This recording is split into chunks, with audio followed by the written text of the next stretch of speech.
Cadê os parlamentares para nos ouvir? Não é para a gente? Então, invertam a ordem. Põe a gente primeiro para falar, ou os nossos advogados, porque, pelo amor de Deus, a gente...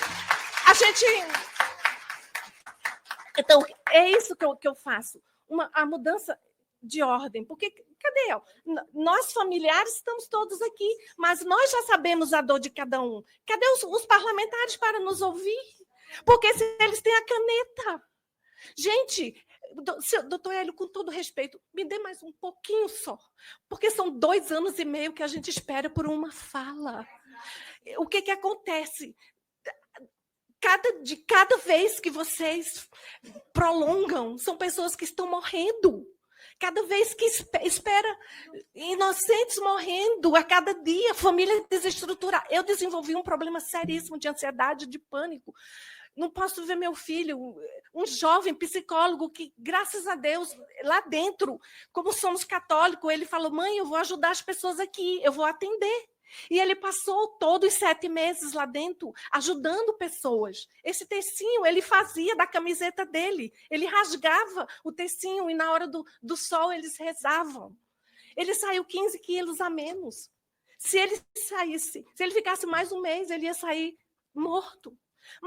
Mas existe a morte física, mas existe aquela morte que é uma tortura. É uma tortura que é o dia a dia e a gente não vê solução, a gente só vê um empurra. É a Câmara que empurra para o Senado que empurra para o STJ, porque o que acontece? Se o Senado tem alguém que pode frear o Alexandre de Moraes e não freia, por que também o Senado não mudou? Votou exatamente de novo um presidente que não ia fazer. A Câmara é a mesma coisa, 444 deputados, foi unânime, foi logo, assim, na primeira votação, elegeram um Hugo Mota, que pela história dele sabia que ele ia ser um traíra. Desculpa, mas o que acontece? Eu não consigo entender, eu queria perguntar, na minha ignorância política, o que faz, por exemplo, trocar um Van Hatten, que se candidatou, e com ele não teríamos isso, e votar em quem não quer a gente? Calma. Então, assim, eu queria respostas. A gente não encontra respostas. A gente verdadeiramente não encontra. Porque as instituições estão falidas. Vai ter que ser a gente por a gente mesmo. Eu clamo. Então, entendeu? O senhor, como parlamentar, que bom que o senhor está aqui nos ouvindo, sabe? Mas eu também... eu preciso de resposta. Porque a casa, na hora de mudar, não muda. Eu não sei, eu não consigo entender. Gente, a única coisa que eu posso dizer é o seguinte, olha, desde que aconteceu, eu oro pelos nossos algozes. Eu oro dia e noite, sabe? Porque a gente que é cristão pode matar o nosso corpo, mas a nossa alma tem um céu. Agora, essas pessoas que estão cegas, meu Deus, o inferno é eterno. E eu oro para que isso não aconteça, que nem que seja no último suspiro, eles se salvem. Porque a gente está aqui nessa terra para fazer a vontade de Deus e não a nossa. Então, tem solução, sim. Tem solução. Aquele deputado, aquele que é do Príncipe lá, como é o nome dele? Eu não sei o nome dele. De Olhães, ele tem um projeto que a Câmara pode afastar o presidente da Câmara por 30 dias e ser pautado. Eu não consigo entender. Eu preciso perguntar. Desculpa, mas assim, eu acho que a gente, os familiares, nós que estamos morrendo aos poucos, é que deveriam ter mais tempo de voz. Porque são 2 anos e meio sofrendo, morrendo aos poucos. Famílias destroçadas. Então, meu Deus, eu gostaria de ter uma resposta dessa casa com relação a isso. Acho que estou falando por todos nós. Eu agradeço a oportunidade, eu agradeço, sabe? Eu queria poder aqui, eu queria não poder estar aqui, nem a gente. Mas é tudo muito desumano. É tudo muito desumano. Nos deu o direito de como os traficantes têm de serem julgados. Nos dê esse direito, porque eles estão soltos e nós estamos morrendo aos poucos. Eu clamo justiça igual. E anistia é a única coisa. Não era nem para ser anistia, era para ser processos anulados. Porque não houve nenhum crime. Mas como a gente não tem... Com licença. Anistia já! Anistia já! A dor dessa mãe, do João, que está aqui hoje asilado, né? É a dor de muitas mães. É a dor da minha mãe, é a dor da mãe do Beto, é a dor da mãe do Cabelo, é a dor da mãe de outro, ou do filho. E isso mostra a injustiça, a injustiça por não poder fazer a justiça. A injustiça de não termos um caminho.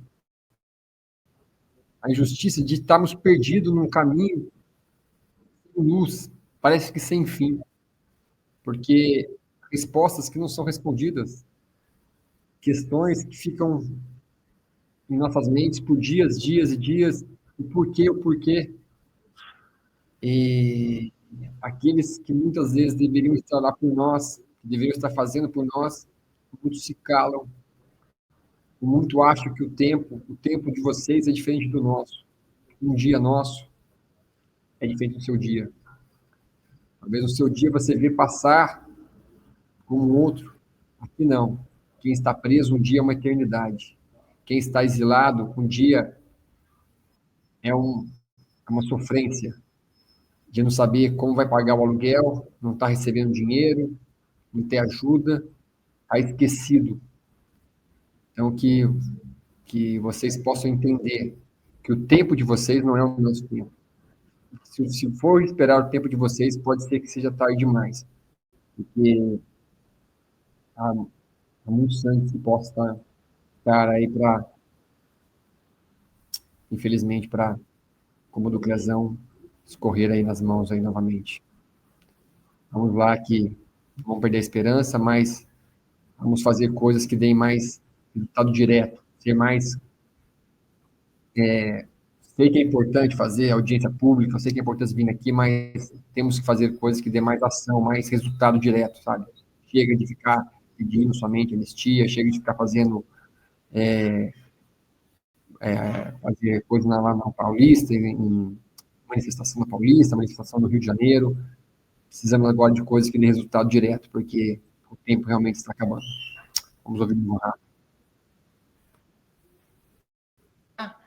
Coisa errada. E aqui nós estamos tratando do oposto. E por isso, essa manifestação emocionada, a Tereza, há pouco, que eu encontrei no meu gabinete, não faz muito tempo também, ela nos faz refletir sobre o fato principal, que é: essas pessoas não cometeram crime. Estamos pedindo anistia por inocentes. Em contrapartida, poucos dias atrás, Dilma, que no seu currículo tem sequestro, assalto a banco, sofreu também na ditadura, não vou negar, a história foi horrível naquela época, mas ela recebeu uma anistia pelos crimes que cometeu e R$100 mil de indenização, a mais alta das indenizações que se pode dar. Enquanto isso, as pessoas que não cometeram crimes continuam sofrendo. E é importante também dizer, aquelas que porventura cometeram algum crime, porque algumas pessoas de fato quebraram e vandalizaram, fosse porque eram infiltradas, fosse porque estavam mal intencionadas, ou fosse porque entraram num delírio coletivo e ali acharam que daqui a pouco ia resolver alguma coisa e quebrar, quando não resolvia. Não importa. Tem pena para esse tipo de crime. Mas eu quero que me apontem um vândalo nesse país que passou mais de 2 anos preso. Então, mesmo aquelas que eventualmente cometeram algum tipo de crime, já passaram mais tempo na cadeia do que gente que matou nesse país. Então, senhor presidente, o que nós estamos tratando aqui, e insisto e repito, é de justiça, não de anistia, é de justiça. Até porque eu, lá atrás, no final de 2022, eu fui para a tribuna. Quem está aqui sabe, conhece a minha história. Quem talvez ainda não saiba vai saber agora. Dizer para as pessoas que não achava adequado ir à frente dos quartéis generais protestar. Eu fui um dos poucos deputados que fiz aquela manifestação na tribuna, que na época foi questionada, foi criticada, era realmente uma postura distoante da maioria. Às vezes acontece, a gente fica sozinho. Mas ainda assim, quando eu dizia aquilo, eu falava porque era uma opinião minha política, mas não porque eu achasse que fosse crime, até porque o próprio Exército, as Forças Armadas tinham emitido uma nota dando a tranquilidade às pessoas para que pudessem protestar diante dos quartéis generais. A posse de um novo presidente da República não pode mudar isso, doutor Sebastião. Isso se trata de segurança jurídica. Então, as pessoas que lá estavam até o dia 8 de janeiro, baseados numa nota das Forças Armadas, no dia 9 sofreram uma represália infame, ilegal, completamente fora do que se deve esperar no Estado de Direito, independentemente da minha opinião de que não era o local adequado ou da opinião daqueles que achassem que ali sim se deveria estar. Então esse é o ponto primeiro da história. O ponto segundo da história é o que motivou as pessoas a fazer isso. Não foi dar um golpe de Estado, até porque em pleno domingo, no recesso, quando muitos parlamentares, como é o meu caso, estavam inclusive fora do país, Lula não estava aqui, aliás, por algum tipo de conveniência muito coincidente, foi parar em Araraquara naquela tarde, às pressas. Aquele momento não foi uma tentativa de golpe, não. Foi a expressão mais genuína da indignação das pessoas por terem visto um ladrão subindo a rampa do Palácio do Planalto. A gente precisa relembrar a história. E é por isso que audiências públicas como essa são fundamentais. Não é porque hoje ainda nós vamos conseguir reunir a Câmara para votar anistia, ou na segunda-feira, que bom fosse assim. E nós estamos batalhando para isso hoje mesmo na reunião de líderes. Fiz questão de lembrar, mesmo que fosse só para bater o ponto lá no momento que pedimos quais os projetos de lei que deveriam ser votados na semana que vem, eu digo, presidente, por questão de consciência, eu preciso começar pelo PL da anistia. E aí fomos para os próximos, que eu sei que ali, nesse momento, não há o clima, infelizmente, como vocês já ouviram de outros parlamentares, para pautar a anistia, como tinha sido prometido que seria imediatamente. Agora, o que nós estamos fazendo aqui é contando a história do Brasil para os brasileiros de hoje e de amanhã como ela é. Assim como os petistas o fazem do jeito deles, como vocês viram o presidente da Comissão de Direitos Humanos o tempo todo.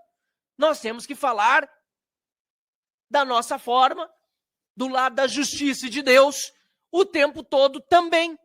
Não podemos parar de falar. E é por isso que querem nos censurar. O grande objetivo de quem censura qual é? É o óbvio, é nos calar. No momento que nós fechamos a boca, deputado Hélio Lopes, é o momento em que eles ganham. E por isso eu fico até surpreso quando me perguntam, Marcel, como é que você tem coragem de falar tanto? Como é que pode? Não está com medo? Eu digo, não, porque eu não quero dar para os meus adversários justamente a vitória que eles estão buscando. Quando eles tentam me censurar é porque eles querem a vitória de me calar. Eles querem que essa Comissão de Direitos Humanos não se reúna para tratar desse assunto, que é inconveniente para aqueles que não defendem direitos humanos, mas só fazem de conta que assim o fazem. Portanto, senhor presidente, deputado Hélio Lopes, eu quero aqui, ao lado da Jane, que se tornou, junto com a Kézia, a Luísa, símbolo da injustiça, infelizmente se tornou, ninguém jamais poderia desejar isso, mas os caminhos de Deus, só Ele pode realmente entender por que são desse jeito. Ao lado da Jane, aqui eu quero dizer, senhor presidente, vamos continuar trabalhando, porque quanto mais nós falamos, mais próximos estamos do resultado positivo. É isso que nós precisamos ter dentro das nossas cabeças, a gente precisa ter consciência disso. Às vezes, como foi dito, a gente fica até um pouco frustrado. Eu queria que realmente tivesse mais deputados aqui. Mas vários acompanharam e estão acompanhando online. E, com certeza, esta primeira audiência pública realizada numa quinta-feira vai ensejar outras num horário mais adequado para que os deputados aqui estejam. Não é verdade, deputado Hélio? Numa terça, numa quarta-feira. Porque o sucesso que vocês fizeram nessa audiência vai motivar que sejam realizadas novas.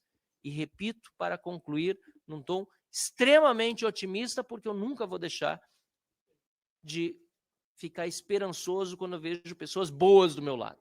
Se eu não tivesse pessoas boas do meu lado, não teria esperança nem otimismo. Eu só vejo aqui pessoas boas, pessoas de fé, pessoas que querem o melhor. O bem sempre vence o mal. E quanto mais nós fizermos o bem, mais perto estaríamos de vencer o mal. Muito obrigado, senhor presidente. Muito obrigado, deputado Marcelo Van Hatten. Sempre com as suas... Sempre... Anistia já! Anistia já! Anistia já! Anistia já!